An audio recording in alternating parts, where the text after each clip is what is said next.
بسم اللہ الرحمن الرحیم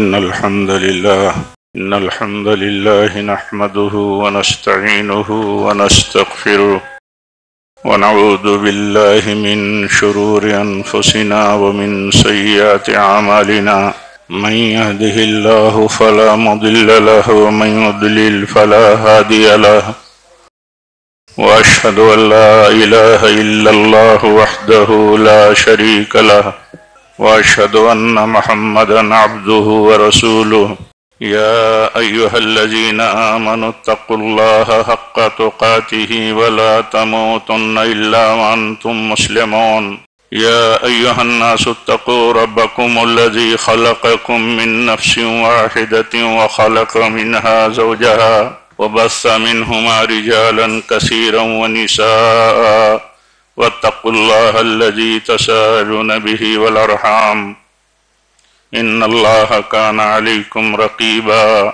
يا أيها الذين آمنوا اتقوا الله وقولوا قولا سديدا يصلح لكم أعمالكم ويغفر لكم ذنوبكم ومن يطع الله ورسوله فقد فاز فوزا عظيما أما بعد فإن خير الحديث كتاب الله وخير الهدي هدي محمد صلى الله عليه وسلم وشر الأمور محدثاتها وكل محدثة بدعة وكل بدعة ضلالة وكل ضلالة في النار أعوذ بالله من الشيطان الرجيم بسم الله الرحمن الرحيم قاف والقرآن المجيد بل عجبوا أن جاءهم منذر منهم فقال الكافرون هذا شيء عجيب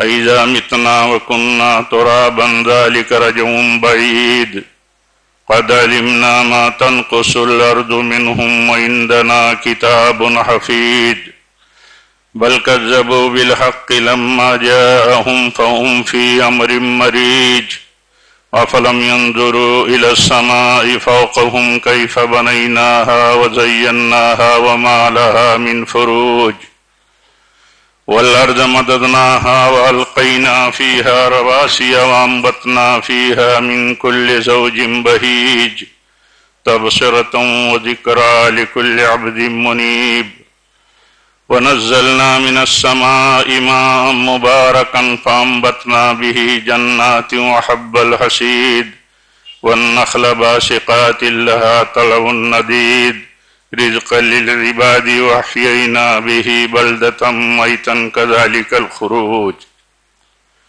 كذبت قبلهم قوم نوح وأصحاب الرس وثمود وعاد وفرعون وإخوان لوط وأصحاب الأيكة وقوم تبع كل كذب الرسل فحق وعيد أفعينا بالخلق الأول بل هم في لبس من خلق جديد وقال الله تعالى في موضع آخر ولو شاء الله لجعلكم أمة واحدة ولكن ليبلوكم فيما آتاكم فاستبقوا الخيرات معزز حاضرین جمعہ دینی بھائیوں اسلامی ماں اور بہنوں، اللہ تعالیٰ کی ایک وصیت اور ایک بنیادی نصیحت جو ہم سب ایمان والوں کے لیے، سارے چھوٹے بڑوں کے لیے، مردوں عورتوں کے لیے ہے، وہ یہ کہ ہم سب اللہ کے تقوی پر رہیں، ہمیشہ تقوی کی زندگی پر رہیں۔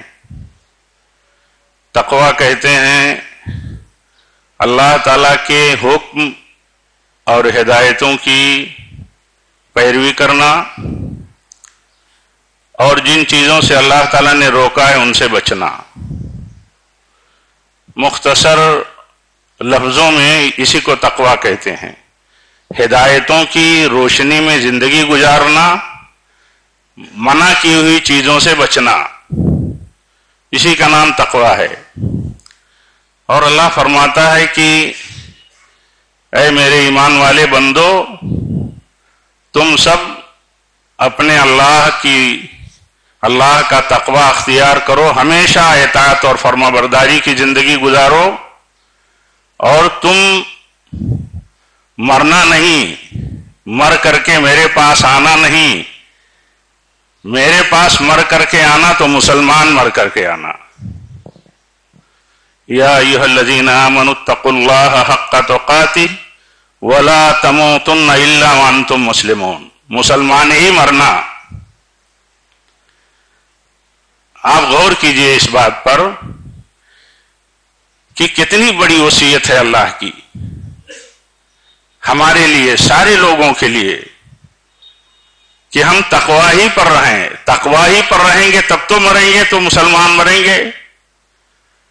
اگر ہمیشہ تقوی کی زندگی نہیں جئیں گے تو موت کا تو پتہ نہیں، موت کب آئے گی؟ موت آئے گی، تقوی پر رہیں گے تبھی مسلمان مریں گے۔ اب مسلمان مرنے کی، زندہ رہنا ہے مسلمان بن کر کے، مرنے کا کوئی ٹھکانہ نہیں، وقت نہیں، پتہ نہیں، تو مرنا ہے تو مسلمان ہی مرنا ہے۔ یہ اللہ کی وصیت ہے۔ اللہ کے نبی ہر اپنے خطبے میں اس آیت پاک کو پڑھتے تھے، اس وصیت کو دہراتے رہتے تھے اپنے صحابہ کے بیچ میں، اپنے صحابہ کے بیچ میں، اپنے بیان میں، اپنی باتوں میں آپ نصیحت کیا کرتے تھے کہ میں اپنے آپ کو اور آپ سب کو اللہ سے ڈرنے کی وصیت کرتا ہوں۔ ہمیشہ اللہ کے نبی اللہ کے حکم کے مطابق اس بات کی تلقین کیا کرتے تھے، وصیت کیا کرتے تھے۔ اللہ کی وصیت کو اللہ کے نبی بھی دہراتے رہتے تھے۔ اللہ کے کلام میں تو ہے وصیت، اللہ کے نبی اپنی زبان سے، اپنے کلام سے بھی وصیت کرتے رہتے تھے۔ اوصیکم ونفسی بتقوی اللہ، میں اپنے کو بھی اور آپ سب کو بھی اللہ سے ڈرنے کی وصیت کرتا رہتا ہوں۔ اور آپ کہتے تھے تمہارے سارے مسئلوں کا حل اللہ کے تقوی میں ہے، تمہارے سارے مسئلوں کا حل اللہ کے تقوی میں ہے۔ یہ ایک بات بھی اگر آدمی ایک خطبے میں یاد کر لے کہ ہمیں اللہ نے مسلمان بن کے مرنے کی تلقین اور وصیت کی ہے، اس وصیت کو اللہ کے نبی ہر موقع میں، ہر موقع پر، ہر مناسبت پر اپنے صحابہ کے سامنے دہراتے رہتے تھے، مجلس میں، خلوت میں، ساتھ میں، ہر وقت دہراتے رہتے تھے۔ اس زندگی کے سلسلے میں خبردار کرتے رہتے تھے کہ اس زندگی کا اتنا اعتبار مت کرو، اس زندگی کو اپنے دل و جان، اپنے دل میں اتنا مت بٹھا لو، اس زندگی کا کیا اعتبار ہے۔ اللہ کے نبی صلی اللہ علیہ وسلم کی مشہور بات، مشہور واقعہ کہ اللہ کے نبی حضرت عبداللہ ابن عمر رضی اللہ عنہما کے کندھے پر اپنا ہاتھ رکھ کر کے، اللہ کے نبی اپنا ہاتھ رکھ کے حضرت عبداللہ ابن عمر کے کندھے پر کہتے ہیں کن فی الدنیا کانک غریب او عابر سبیل، دنیا میں اجنبی بن کر کے رہو، یہ مت دیکھو کہ کتنے لوگ آپ کو جانتے ہیں، کتنی آپ کو ضرورت ہے، کوئی ٹارگیٹ مت بناؤ اپنی شہرت کا، اپنے دکھاوے کا، اپنے منصب کا، اپنی حیثیتوں کا، دنیاوی دینی کچھ بھی ہو، لوگوں میں یہ ذہن رکھ کر کے مت جاؤ، یہ سوچو کہ اللہ کے دین اور توحید پر رہیں، وہ اصل ہے، لوگ ہمیں جانے نہ جانیں۔ اور اس دنیا کو ایسے ہی سمجھو جیسے مسافر، یہ مسافر جیسے اپنے سفر کو سمجھتا ہے کہ اس کے سفر کی مدت بہت مختصر ہوتی ہے، اسے لوٹ کر کے اپنے وطن، اپنے بچوں میں آنا ہے، تو آپ فرماتے ہیں ایسے ہی رہو جیسے مسافر رہتا ہے، ایسے ہی رہو جیسے کوئی راستہ پار کرتا ہے۔ راستہ پار کرنے والا کیسا پیریڈ بتائیں، اللہ کے نبی کس طرح یہ پیریڈ بتائیں اس دنیا کا، کہ اس دنیا کا ڈیوریشن کتنا ہے، اس کا وقت کتنا ہے آخرت کے مقابل میں۔ آپ فرماتے ہیں کہ سمندر میں اپنی انگلی ڈال کے نکالو، سمندر سے تمہاری انگلی میں جتنا پانی آتا ہے یہ دنیا ہے، یہ دنیا کی عمر ہے، اور جو سمندر ہے آخرت ہے۔ یہ پانی جو سمندر سے انگلی میں آئے گا یہ تھوڑے ہی سیکنڈوں میں، تھوڑے ہی وقفے میں سوکھ کے ختم ہو جائے گا، اور آخرت کبھی نہ ختم ہونے والی ہے۔ یہ اصل چیز ہے جس کی بنیاد پر یہ تعلیم ہے، یہ تاکید ہے جس کی بنیاد پر ہم مسلمان ہیں کہ اصل ہمارے لیے آخرت ہے، اصل ہمارے لیے اصل زندگی تو آخرت ہی کی زندگی ہے۔ اس کو اللہ تعالیٰ نے کہا یہ دنیا کیا ہے، اصل زندگی تو آخرت کی زندگی ہے۔ اس لیے آخرت کی زندگی جب تک ٹارگیٹ نہیں رہے گی، اس کی کامیابی اصل دماغ میں اصل کامیابی نہیں رہے گی، تب تک آدمی تب تک آدمی دنیا کے جھمیلوں سے، دنیا کے لیے سارے تصرفات سے جائز ناجائز باز نہیں آ سکتا آدمی، اور نہ اسے فکر ہوگی کہ مسلمان ہمیں مرنا ہے۔ ہمارے لیے بہت سارے چیلنجز ہیں اس دنیا میں، ہماری سماج میں، اس میں مسلمان ہمیں رہنا ہے، یہ بہت کٹھن چیز ہے۔ یہ تو صرف فکر مندوں کے لیے، صرف آخرت اور جنت کی قیمت سمجھنے والوں کے لیے یہ توفیق مل سکتی ہے کہ ایسے سماج میں جہاں کفر، الہاد، طاغوت، باطل دندناتا ہے پورے پاور اور طاقت کے ساتھ اور ہمیں کھینچتا ہے اپنے سارے سورسز اور وسائل کے ساتھ، ہم اس میں کیسے مسلمان رہ پائیں گے؟ آدمی جب تک اس کی قیمت نہیں سمجھے گا تب تک فکر نہیں کرے گا۔ اسی لیے سمجھایا، اللہ تعالیٰ نے سمجھایا کہ اس توحید اور عقیدے کی قیمت کتنی ہے۔ اگر سمجھنا ہے تو چھوٹے سے ایک جملے سے سمجھا جا سکتا ہے، اگر آدمی غور کرے کہ ایمان کی، توحید کی، کلمے کی قیمت کتنی ہے، یہ گنوائی نہیں جا سکتی، اس کو نقصان نہیں پہنچایا جا سکتا، اس کو توڑا نہیں جا سکتا کلمے کو اور ایمان کو۔ فرمایا اللہ کے نبی صلی اللہ علیہ وسلم نے اللہ کے قول میں فرمایا، لو ان السماوات السبع ومن فیہن غیری والارضین السبع، فرماتے ہیں کہ اگر ساتوں آسمان اور جو اس میں جتنی مخلوقات ہیں، اللہ فرماتا ہے میرے علاوہ، اور ساتوں زمینوں میں جتنی مخلوقات ہیں، اگر ترازو کے ایک پلڑے میں رکھ دیے جائیں، یہ ساتوں آسمان، ساتوں زمینیں، ساری کے بیچ میں موجود مخلوقات، وَلَا إِلَهَ إِلَّا اللَّهُ فِي كِفَّةٍ مَالَتْ بِهِنَّ لَا إِلَهَ إِلَّا اللَّهُ، اللہ تعالیٰ فرماتا ہے لا الہ الا اللہ کو ایک پلڑے میں، اور ساتوں آسمان اور ساتوں زمینوں اور جتنی مخلوقات اور جتنا کچھ ہے زمینوں اور آسمانوں میں، سب ایک پلڑے میں رکھ دیا جائے تو اللہ تعالیٰ فرماتا ہے لا الہ الا اللہ، جس پلڑے میں ہوگا وہ پلڑا دب جائے گا، باقی سب کو اٹھا دے گا۔ یہ لا الہ الا اللہ کی قیمت ہے۔ جتنا لا الہ الا اللہ پر آدمی غور کرے گا اتنا ہی اس کی قیمت اس کی سمجھ میں آئے گی۔ اسی لیے یہ بات بہت آسانی سے سمجھی جا سکتی ہے کہ یہ سارے آسمان، ساری زمینیں اور ان کی ساری مخلوقات کی لا الہ الا اللہ کے مقابل میں کوئی قیمت نہیں ہے، ان کی کوئی حیثیت نہیں ہے۔ ان کی حیثیتیں جو ہیں، ان کی جو حیثیتیں، جو ان کے مفادات، جو ان کی تسخیر، جو ان کے بیچ میں ضروریات پھیلی ہوئی ہیں انسانوں کے لیے، انہیں اللہ نے بنایا ہے، انہیں بنایا ہے ساری مخلوقات کو، لیکن یہ کہ ان کی حیثیت کلمے کے مقابل میں کچھ بھی نہیں ہے۔ اسی لیے ایک کلمے والی کی حیثیت اللہ کے نبی نے بتائی کہ یہ سب کچھ تباہ کر دیا جائے تو اللہ کے لیے آسان ہے ایک مومن کی جان کے مقابل میں، کیونکہ وہ کلمے والے کی جان ہے، وہ توحید والے کی جان ہے، اتنی قیمت ہے۔ اس لیے جب آدمی اس کی قیمت سمجھے گا تو دنیا کی کسی بھی فیلڈ میں رہے، کسی بھی سماج میں رہے، سب کچھ کرتے ہوئے اس کو ضائع نہیں ہونے دے گا۔ ہم جس سماج میں رہتے ہیں کتنے مسائل ہیں، طرح طرح کے مذاہب ہیں، طرح طرح کی تہذیبیں ہیں، کلچر ہیں، الگ الگ روایتیں ہیں، الگ الگ لوگوں کے طریقے ہیں، مذاہب الگ الگ ہیں، مسالک دنیا بھر کے سیکٹ پھیلے ہوئے ہیں۔ کون اس کی حفاظت کر پائے گا؟ جو اس کی قیمت سمجھے گا وہی اس کی حفاظت کر پائے گا۔ جو اس کی قیمت سمجھے گا کہ اللہ کے ہاں جنت اسی کو ملے گی، اسی امتی کو معافی ملے گی۔ کس امتی کو؟ جو نبی صلی اللہ علیہ وسلم کا پیروکار ہوگا۔ من اطاعنی دخل الجنہ ومن عصانی فقد ابا، آپ نے فرمایا جو میری سنت، میرے طریقے کے خلاف جا رہا ہے اس کو جنت نہیں چاہیے، اس کو جنت نہیں چاہیے۔ جس کو جنت چاہیے اسے پتا ہے، اسے بتایا جا چکا ہے کہ جنت اللہ اور اس کے رسول کی پیروی کے تھرو ملنے والی ہے، پھر اس کی رحمت حاصل ہوگی، تب جنت ملنے والی ہے۔ اگر یہ پتا ہو کہ لا الہ الا اللہ کی قیمت کیا ہے، نبی کے طریقے اور سنت اور آپ کے مسلک کی قیمت کیا ہے، تو ان دونوں کو آدمی کبھی قربان نہیں کرے گا، کبھی نہیں قربان کر سکتا، کیونکہ وہ سمجھتا ہے اس کی قیمت. اسے پتا ہے کہ رسول کی مخالفت کر کے عذاب مولنے والا معاملہ ہے، عذاب مول لینے والا معاملہ ہے.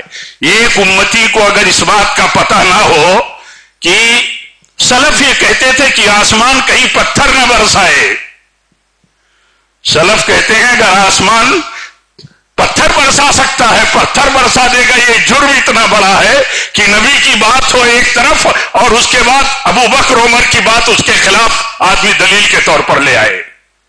کہے ابو بکر تو یہ کہتے ہیں، عمر تو یہ کہتے ہیں. یہ اتنی بات کہنا اتنا بڑا خطرہ ہو سکتا ہے کہ آسمان پتھر نہ برسائے.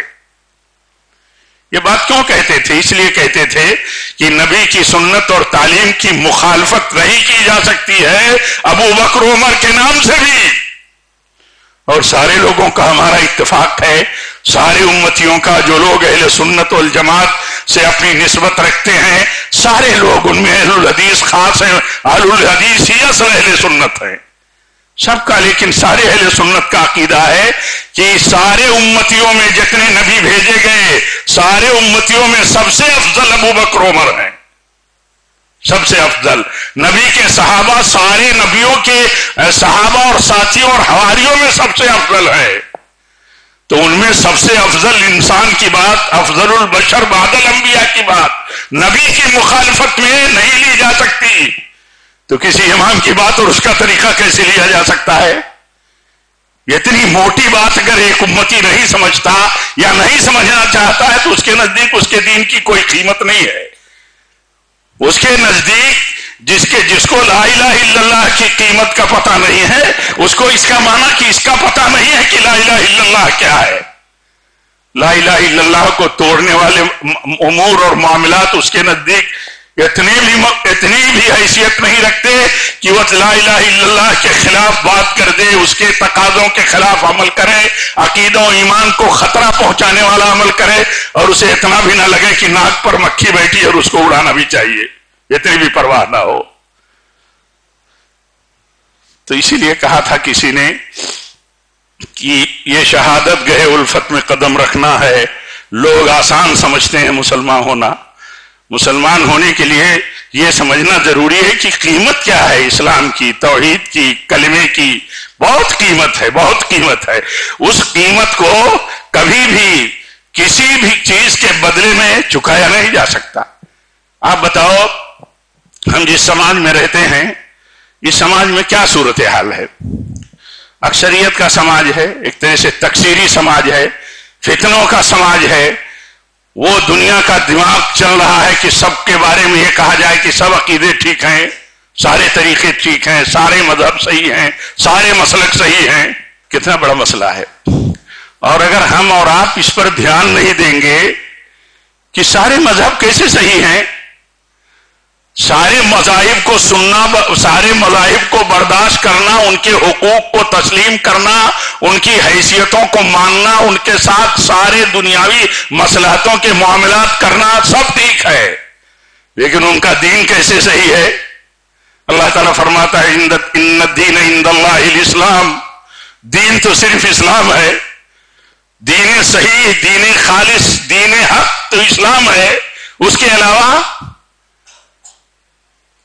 وَمَاذَا بَعْدَ الْحَقِّ إِلَّا الضَّلَالُ، فرمایا ایک حق ہے اسلام، اور اس کے بعد جو کچھ ہے، اس کے علاوہ جو کچھ ہے وہ گمراہی. اس کے علاوہ جو کچھ ہے وہ گمراہی ہے. دنیا کا فتنہ، دنیا کا ہتھ کنڈا، دنیا کی سازش کسی سچے ایمان اور سچے نتیجے اور آخرت کی کامیابی کے فکر مند کے لیے کبھی کامیاب نہیں ہوگی. تو یہی دیکھنے کی ضرورت ہے کہ کتنا ہم فکر مند ہیں.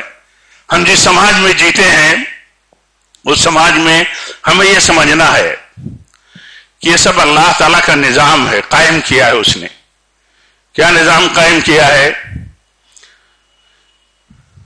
اس نے سب کو پیدا کیا، سب کا رب وہی ہے، اور سب کو پیدا کیا تو ایک آدم سے پیدا کیا جس کو اللہ تعالیٰ نے اپنے ہاتھ سے بنایا. آدم کو اپنے ہاتھ سے بنایا اور اسی آدم سے ساری آدم کی ذریت ہم سب ہیں قیامت تک پیدا ہونے والے.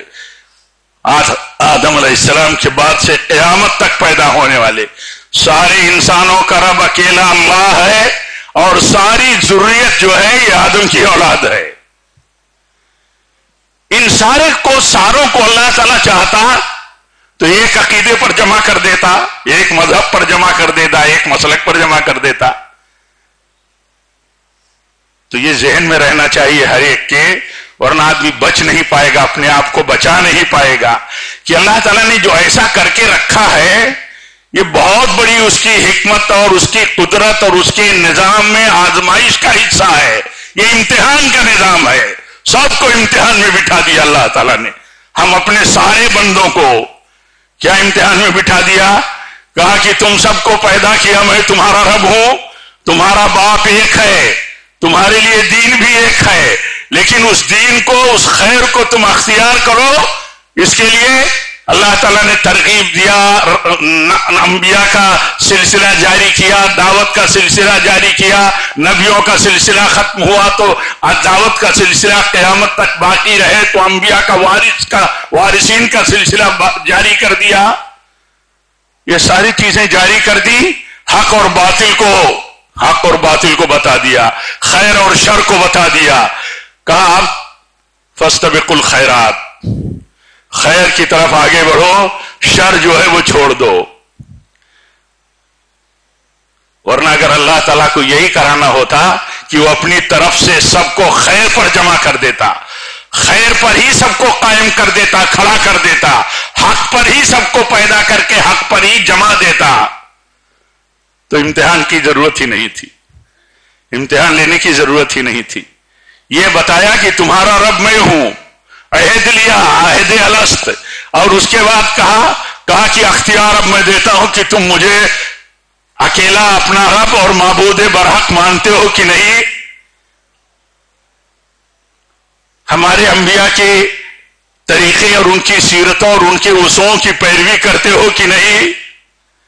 کہا یہ امتحان ہے تمہارا, یہ امتحان ہے تمہارا.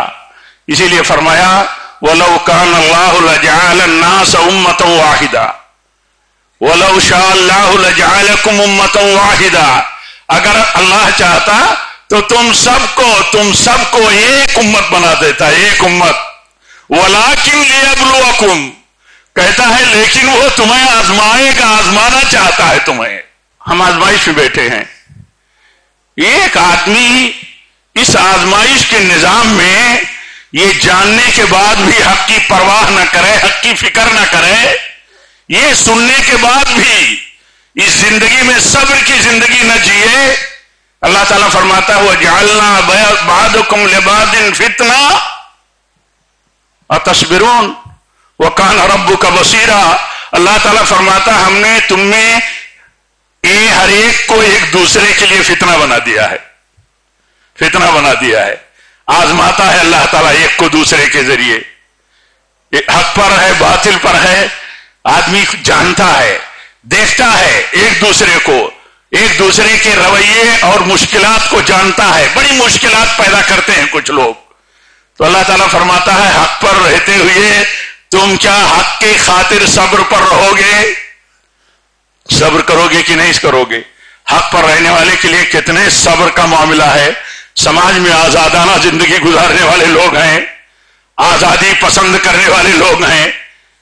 آزادانہ ماحول میں کون نہیں چاہتا کہ آزادی کی زندگی جیے, کوئی پابندی اس کے اوپر نہ ہو, کوئی پابندی دین اور دنیا کی, آزاد رہنا چاہتا ہے. اللہ تعالیٰ فرماتا ہے یہ آزادی کا ماحول اور یہ آزادی کا سماج اگر تمہیں ملا ہے تو تم سمجھ لو کہ تم سے صبر کا مطالبہ ہے. بتاؤ صبر کرو گے کہ نہیں کرو گے؟ اللہ تعالیٰ فرماتا ہے تصبرون, صبر کرو گے کہ نہیں کرو گے؟ بتاؤ, جواب دو.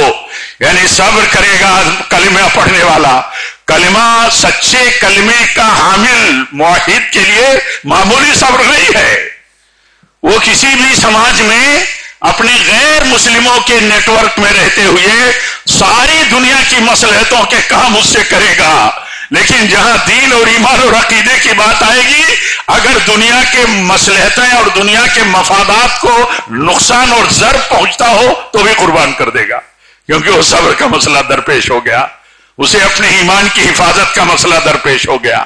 اللہ تعالیٰ نے اسی لیے کہا کہ یہ نظام جو بنایا ہے یہ ایمان والوں کا اور خاص امتحان ہے، خاص طور پر وہ ایمان والے جو کسی ایسے سماج میں رہتے ہوں جس سماج میں اکثریت ان کی ہو جو غیر ہیں، طاقت ان کے پاس ہو جو غیر ہیں، سیاست ان کے ہاتھ میں ہو جو غیر ہیں، اور پھر ان میں جو مسلمان ہیں کمیونٹی کے بیچ میں ان میں اغیار اکثریت میں ہیں، کہیں شرک ہے، کہیں فسق ہے، کہیں بدعتیں ہیں، کہیں تقلیدیں، اندھی تقلید ہے، بہت ساری مشکلات ہیں۔ اس میں اللہ تعالیٰ فرماتا ہے کہ کیا تم صبر کرو گے کہ نہیں صبر کرو گے؟ صبر اگر نہیں کرو گے یعنی سنبھال نہیں سکے اگر عقیدے اور ایمان کو، اپنے نبی کی سنت اور اپنے نبی کے مسلک کو، تو اس کا معنی یہ ہوا کہ تمہارے نزدیک اس توحید کی کوئی قیمت نہیں، اس طریقے کی کوئی قیمت نہیں جس پر نجات ڈیپینڈ ہے، جس پر جنت کا ملنا منحصر ہے۔ لا الہ الا اللہ کو نقصان پہنچانے والی چیزوں کا، لا الہ الا اللہ کا جاننا کتنا ضروری ہے سمجھنا۔ اس لا الہ الا اللہ کو نقصان پہنچانے والی چیزیں کون سی ہے جو لا الہ الا اللہ کو توڑ دیں گی؟ چین نہیں ہوگا کسی ایمان والے کو، جانے بغیر چین نہیں ہوگا۔ لیکن آپ بتائیے آپ کو کتنی فکر ہے؟ کہیں کلمے کا عقیدے کا درس ہو، کہیں دین اور عقیدہ سمجھایا جاتا ہو کہ کیسے آپ پوری مضبوطی کے ساتھ، پورے استحکام کے ساتھ، پورے دل کے ساتھ اپنی ایمان کی حفاظت کر پائیں گے، اس کے لیے جو خطرات ہیں ان سے اپنے آپ کو، اپنے دین کو کیسے بچا پائیں گے، کتنی فکر ہے۔ ایسا لگتا ہے کہ جیسے کلمے کی، دین کی کوئی قیمت سماج میں باقی نہیں رہ گئی روایتوں کے سوا۔ روایتیں ہیں تو ٹھیک ہے، آپ بتائیے ولا اور برا ایک دین کا بنیادی مسئلہ ہے، اس سے فرق قائم ہوتا ہے، حق، اہل حق اور اہل باطل کا، حق اور باطل کا۔ ولا کہتے ہیں اللہ سے ولا، اللہ سے ولا، اللہ سے دوستی، اللہ کے رسول کے سچے ولا، ایمان والوں سے ورا۔ ایمان والوں میں درجہ بدرجہ جو جتنا ایمان اور عقیدے اور خیر میں پختہ ہے اتنا ہی اس سے دلی لگاؤ، محبت اور دوستی۔ ایسے ہی برا ہے، کفر سے برات، اہل کفر سے برات، کفر میں درجہ بدرجہ جو ہے ان سے برات۔ اور یہ چیز دل میں ہو، یہ چیز ہمارے عقیدے میں ہو، یہ غلط فہمی نہ پیدا ہو کہ ہم اگر برات اور بیزاری کرتے ہیں کسی سے تو اس سے ہمارا تعلق کیا ہے، اس سے ہمارا معاملہ کیا ہے، کیوں ہو؟ ایسا نہیں ہے۔ اللہ تعالیٰ نے اپنے نبی کو اسوہ حسنہ بنایا ہے ہمارے لیے۔ ہمارے نبی دیکھیے اپنے جد امجد امام الموحدین ابراہیم علیہ السلام کی طرح برات کرتے تھے۔ قد كانت لكم اسوة حسنة في ابراہیم والذین معه اذ قالوا لقومهم انا براء منكم ومما تعبدون من دون اللہ۔ اللہ کا حکم تھا نبی کو، نبی کے واسطے سے ہم سب کو، پوری امت کو، کہ ابراہیم کی زندگی نمونہ ہے، ان کے ساتھیوں کی زندگی نمونہ ہے، ان کا کیا نمونہ ہے ان کی زندگی کا اور کیا نمونہ ہے ان کے ساتھیوں کا۔ ان کے ساتھیوں کا نمونہ یہ ہے کہ وہ اپنی قوم سے کہتے تھے ہم دل سے بیزار ہیں جس عقیدے اور طریقے پر تم ہو، جس طرح اپنے ہاتھوں سے معبود اپنا بناتے ہو اور اس کی پوجا کرتے ہو، نفع نقصان کے مالک بنائے ہو۔ ان کو نفع، ہم دل سے بیدار ہیں، لیکن ان کے تئیں ان کی فکر مندی بے انتہا تھی۔ بیزاری کا مطلب یہ نہیں ہے کہ سماج میں ان سے لڑائی کھڑا کرو، سماج میں ان سے مطلب جنگ کھڑی کرو، سماج میں ان کے ساتھ سارے معاملات ختم کرو، یہ نہیں ہے۔ ورنہ آپ بتائیے کتنی فکر کرتے تھے کہ یہ ہدایت پر آ جائے. حضرت نوح علیہ السلام 1000 سال تک 50 کم اپنی قوم کی ہدایت کے لیے دعوت و تبلیغ کرتے رہے. تو کیا وہ شرک سے متفق تھے؟ شرک سے بیزار تھے، شرک سے بری تھے، اہل شرک سے بری تھے، لیکن کہتے تھے کسی طرح یہ مشرکین ہدایت پر آ کر کے اللہ کی آگ سے بچ جائے، جہنم سے بچ جائے. یہ امتزاج ہونا چاہیے، یہاں بیلنس ہونا چاہیے. توازن جب بگڑتا ہے تو منحرفین کام کر جاتے ہیں، جھوٹے جہاد کے نام پر غیروں کے تئیں نفرتیں پھیلاتے ہیں. غیر جو کام کرتے ہیں کریں، ان کا کام بنیاد ہی ان کا باطل ہے، ان کی بنیاد باطل ہے. ان کے کام اگر باطل ہوں تو کون سے تعجب کی بات ہے، لیکن جن کی بنیاد حق پر ہے ان کے کام بھی حق پر ہونے چاہیے. اللہ کے نبی کے معاملات کفار کے ساتھ کیسے تھے؟ اما عائشہ بیان کرتی ہیں توفی النبی صلی اللہ علیہ وسلم ودرعہ مرہونہ عند یہودین بثلاثین ساعٍ من شعیر. ام المومنین بیان کرتی ہیں اللہ کے نبی کی وفات ہو گئی، آپ کی زرہ جو تھی وہ ایک یہودی کے پاس گروی رکھی تھی، گروی 30 سا جو کے بدلے میں ایک یہودی کے پاس. یعنی معاملات دیکھیے، اس میں دکھانا مقصد یہ ہے آپ کی وفات ہو گئی، آپ صلی اللہ علیہ وسلم کی موت ہو گئی، ایک یہودی لین دین غیروں کے ساتھ اتنا تھا، غیروں کے ساتھ لین دین اتنا تھا معاشرے میں کہ ضرورتوں پر غیروں سے لین دین تھا، لینا دینا ہے، ہمدردی ہے، ان کے ساتھ تعاون ہے، حسن سلوک ہے اور ان کے ساتھ انصاف ہے. کسی بھی طرح سے ایک مسلمان ظلم نہیں کر سکتا، اپنوں پر کیا غیروں پر بھی ظلم نہیں کر سکتا، وہ کافر ہو، مشرک ہو، یہودی ہو، صرف اس بنیاد پر کہ اس کا دھرم اور مذہب الگ ہے ایسا نہیں کر سکتا. اس کے دھرم اور مذہب سے جو دھرم منسوخ ہے یا باطل ہے، یا تو منسوخ ہے یا باطل ہے اس کا دھرم، اس ایمان کے ساتھ انسانی بنیادوں پر جو اس کے حقوق ہیں اور اس کے جو وجود کا مسئلہ ہے اس کو تسلیم کرتا ہے. اس کو تسلیم کرتے ہوئے سارے مسئلوں کے ساتھ وہ ضرورت پر دنیاوی مصلحتوں کے لیے سارے معاملات رکھے گا، لیکن کلمے پر چوٹ نہیں آنے دے گا، کلمے پر چوٹ نہیں آنے دے گا. ان کے تہواروں کی مناسبتوں کے تہواروں کی ان کی تہذیبی مطلب چیزیں جو ہے ان سے بری رہے گا. بتانے کی ضرورت پڑے گی تو بتائے گا کہ آپ کا مذہب آپ کے لیے ہے، ہمارا مذہب ہمارے لیے ہے. اس کا معنی یہ نہیں کہ وہ یہ تسلیم کرتا ہے کہ آپ کا مذہب حق ہے میرا اور میرا بھی حق ہے، نہیں. جب یہ اللہ تعالیٰ کہتا ہے لکم دینکم ولی دین، تو اس کا معنی یہ ہے کہ میرے پاس جو دین ہے یہ حق ہے، تمہارے پاس جو دین ہے وہ باطل ہے. ٹھیک ہے، تمہارا دین ہے، تمہارے دین کا تحفظ ہونا چاہیے، اس کی سیکورٹی ہونی چاہیے، اور کر کے دکھایا. نبی صلی اللہ علیہ وسلم نے فرمایا کہ جو غیر مسلم مملکت میں بستے ہوں، ان کے جان و مال کی حفاظت کے معاہدے ہوں، ان کے خلاف جس نے بھی کچھ کیا، کسی غیر مسلم کو چوٹ پہنچائی، کسی ذمہ کے ساتھ دھوکہ کا معاملہ کیا، تو اللہ کے نبی نے اپنی برات کا اظہار کیا، کہا ہم بری ہیں ایسے مسلمان سے، ایسے امتی سے.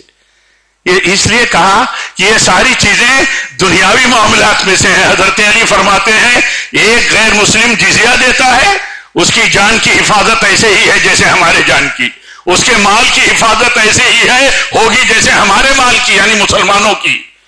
تو یہ ساری چیزیں اللہ کے نبی کا وہ جو میثاق مدینہ سنتے رہتے ہیں بہت میڈیا میں، میثاق مدینہ کیا تھا؟